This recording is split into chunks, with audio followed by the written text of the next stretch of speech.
درانه کتونکو السلام علیکم. زه محمد سلمان همدرد د حق غږ پښتو چینل خبري لنډیز کې ستاسو کوربه اوس تاسو پام را اړوم د مهمو خبرونو لنډیز ته.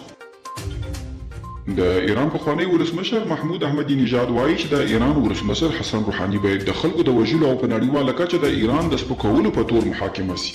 نژاد په یو پرانیستي لیک کې ویلي چې حسن روحاني د خپلې واکمنۍ پر مهال د عامو ایرانیانو په ژوند کې هیڅ راز تغییر نه دی راوستی. د نورستان په کامدیش ولسوالۍ کې د وروستیو سیلابونو تلفات لوړ سوي دي.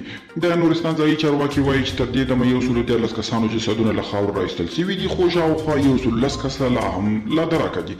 سرچینه کاږي چې سیلابونه شاوخوا 180 کورونه ویجاړ کړي دي.